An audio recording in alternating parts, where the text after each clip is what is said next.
Howdy everyone. I've been making some pretty decent progress on this Avionics install, so I thought I'd take a moment here to get you kind of caught up on what I've been doing. Again, it's nothing too awful exciting. It's basically just making up wire bundles and trying to figure out how to route them that makes the most sense. Geez, I don't even know where to start because I don't know where I left off. But the biggest thing is this center area here. So like I said, I had decided to run some wires along the side where for the wings they come in and they have to go through this pass-through area of the spar, and then I just ran them along this channel here and then up. I did that on both sides, but like I said, I did run stuff through this center tunnel area. So that's what I've been working on mostly.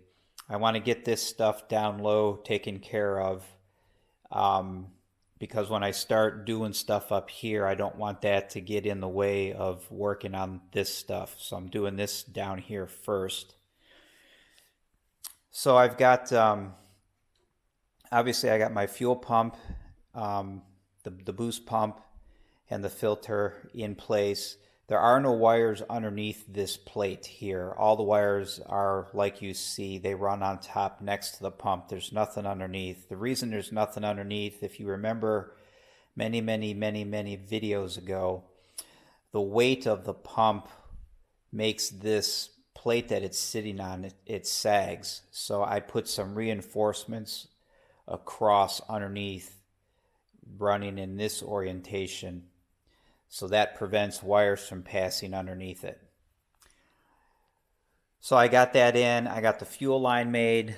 This fuel line here is made, and then the fuel line that connects the pump to the fuel selector, that was already in place. I've got, like I talked about I think last video, this is my cable here for the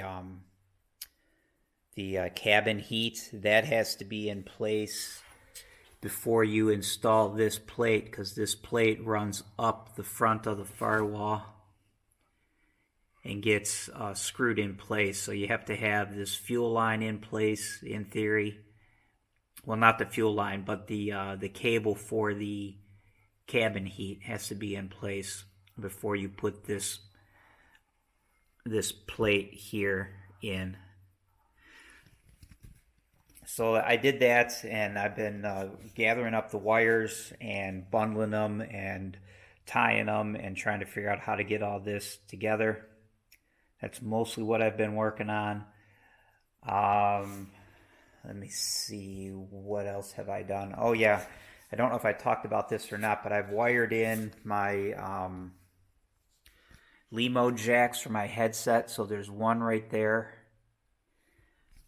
and then I've got the pilot one right here. I don't think this is the ideal setup, but I think it will work just fine. I was originally going to put the Limos, here's the armrest, I was going to put them at the end of the armrest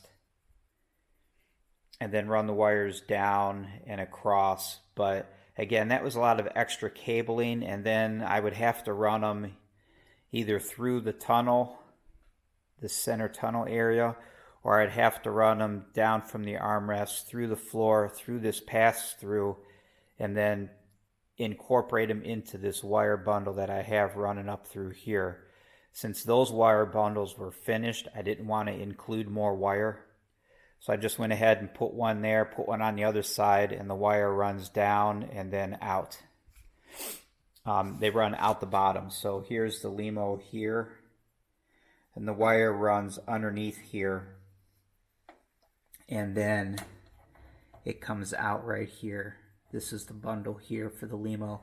There's plenty of space between this part and this sub panel for the wires to pass through. They don't rub on anything. You can see that they lay in here nice.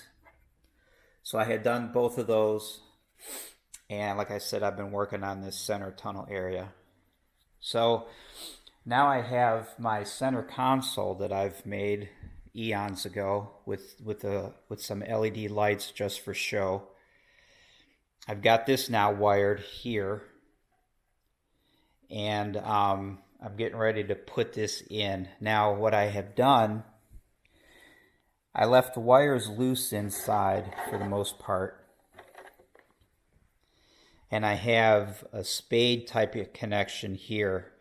This is also a spade connection here, but I put one layer of duct tape around it so they don't short circuit one another. If I have to take this out, I need to be able to disconnect the wires to the LEDs so this can come out. So this was the simplest way I could see to do that without putting an actual connector in somewhere. When this is actually installed in the airplane, it sits this way. This is the front part. I have to be able to reach through here to disconnect these wires. I know the lighting sucks, but I need to be able to reach down through this top area to disconnect these wires so I can pull this out. So I'm going to fit this in the airplane and see if this kind of stuff inside here is going to work with the stuff that's already installed in the airplane. I'm going to do that now, and then we'll see what gives. All right, I will talk to you guys later.